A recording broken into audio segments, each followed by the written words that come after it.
नमस्कार मित्रांनो, सुप्रभात. आपल्या चॅनल गाव गजालीवर मी ठाण्यात आहे मित्रांसोबत आणि आता आपण आहोत संतोषम या रेस्टॉरंटच्या बाहेर. तिथे मला धनंजय काका भेटले, धनंजय लेले काका, आणि ते इथे उदबत्त्या देत आहेत. आणि कसं आहे म्हणजे की कधीतरी काय होतं की गरज नाही आहे कामाची, पण घरी बसून तरी काय करणार. So that is the reason to spend some nice quality time.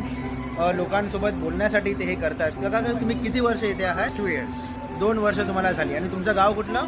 मुठाट. मुठाट. Okay. चांगला अनुभव मिळाला मला वाटत होतं की मी माणुसकी असलेल्या लोकांबरोबर नाही राहता येता, पण आता मला रिअलाइज झालं की दॅर इज लॉट्स ऑफ माणुसकी अजून. And I feel blessed. मेहनत करतोय, लोक दे अप्रिशिएट. तर काय होतं माहिती आहे की मुंबईमध्ये एवढं फास्ट लाईफ लोकांची आहे की घरी बसणं लोकांना शक्य होत नाही. आणि त्याच कारणासाठी लेले काका हे इथे असतात. 10 जणांशी बोलायला भेटतं त्यांना.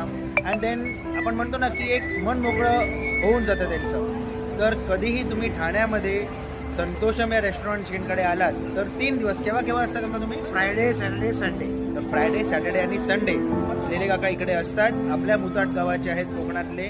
तर नक्कीच त्यांच्याकडनं उदबत्त्या, आता गणपतीचा सीझन येतो आहे, जर ठाण्यात असाल, ठाण्याच्या जवळपास असाल तर लेले काकांकडनं उदबत्त्या नक्कीच घ्यायला विसरू नका. मी तर घेतली आहे. मी आता सध्या बाईकवर जाणार, त्यामुळे जास्त घेऊ शकत नाही. पण मेहनत करणाऱ्या माणसांना कधीही माणूस की आपण म्हणतो ना की जो स्वतःला मदत करतो त्याला देव मदत करतो, हे अजूनही जे लहानपणी शिकलोय ना हे ठाम आहे. I have done my bit. तुम्ही तुमचं एक काम करा ज्याच्यानी आपल्या कोकणी माणसाचं काही ना काही उद्धार आपण करू शकतो.